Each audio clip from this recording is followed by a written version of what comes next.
सभी भाइयों और बहनों को मेरा नमस्कार। क्या आप डीआरए डेबिट रिकवरी एजेंट की तैयारी कर रहे हैं? अगर हाँ, तो ये वीडियो आपके करियर बदल सकता है। क्या आप जानते हैं डीआरए परीक्षा में सबसे ज़्यादा पूछे जाने वाले सवाल कौन हैं? इस वीडियो को अंत तक देखें और हमारे चैनल को लाइक और सब्सक्राइब करें। तो चलिए शुरू करते हैं। इंडियन इंस्टीट्यूट बैंकिंग फाइनेंस से संबंधित आज हम प्रश्नों को देखेंगे।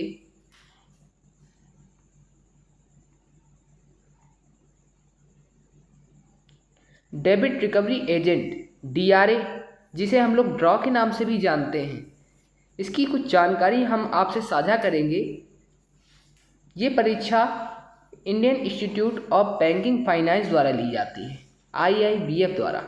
इसमें आपको 100 बहुविकल्पी प्रश्न मिलेंगे, जिसके लिए आपको 120 मिनट का समय मिलता है, जिसमें आपको 100 अंक में 50 अंक लाने अनिवार्य हैं। अगर आप 50 अंक से कम लाते हैं तो आप फेल माने जाते हैं। इसमें नकारात्मक अंक नहीं होता।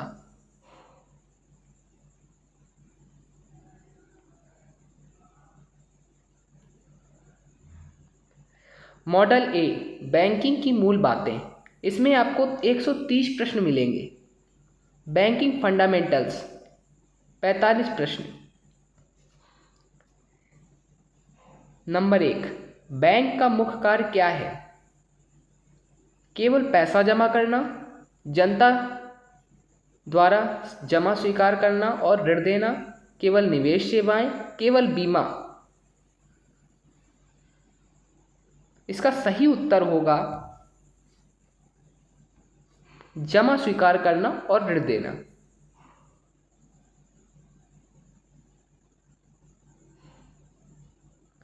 भारतीय रिजर्व बैंक RBI की स्थापना कब हुई? 1934, 1935, 1947, 1949। तो इसका सही उत्तर होगा 1935। वर्तमान में RBI का मुख्यालय कहाँ है? नई दिल्ली, मुंबई, कोलकाता, चेन्नई।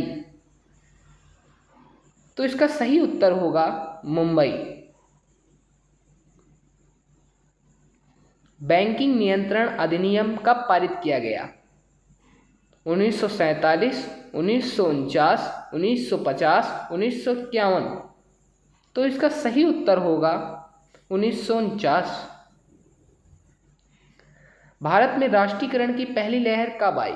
1968, 1969, 1970, 1980। तो इसका सही उत्तर होगा 1969।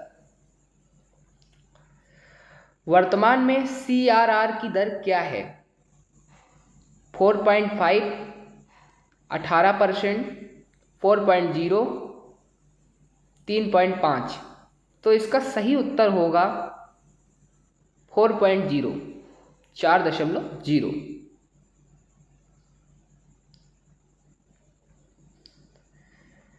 शेड्यूल्ड कमर्शियल बैंक का अर्थ है जो RBI एक्ट 1934 की दूसरी अनुसूची में शामिल हैं, जो बैंकिंग रेगुलेशन एक्ट में शामिल हैं। दोनों A और B, इनमें से कोई नहीं। तो इसका सही उत्तर होगा जो RBI एक्ट 1934 की दूसरी अनुसूची में शामिल हैं।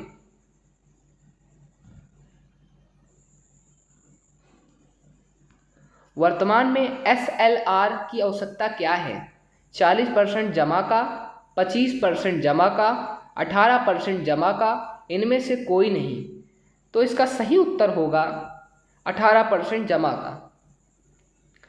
बैंक और ग्राहक के संबंध में बैंकर हमेशा देनदार होता है, हमेशा लेनदार होता है, देनदार और या लेनदार हो सकता है, केवल देनदार हो सकता है।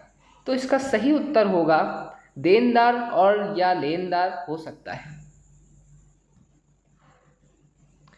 कमर्शियल पेपर कौन जारी कर सकता है? सभी कॉरपोरेट, कम से कम 10 करोड़ के नेटवर्थ वाले कॉरपोरेट, कम से कम 5 करोड़ की नेटवर्थ वाले कॉरपोरेट, केवल बैंक। तो इसका सही उत्तर होगा कम से कम 10 करोड़ की नेटवर्थ वाले कॉरपोरेट। सर्टिफिकेट ऑफ डिपॉजिट की न्यूनतम राशि कितनी होती है? 1 लाख, 10 लाख, 25 लाख, 1 करोड़। तो इसका सही उत्तर होगा 1 लाख।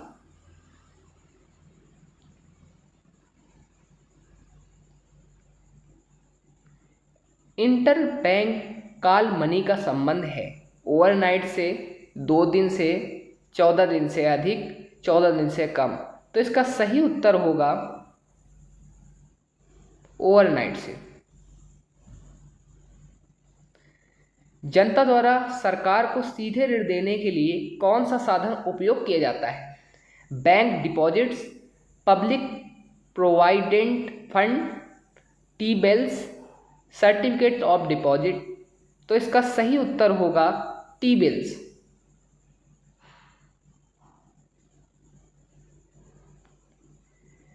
इंडिगोनेस बैंकर्स को कौन नियंत्रित करता है?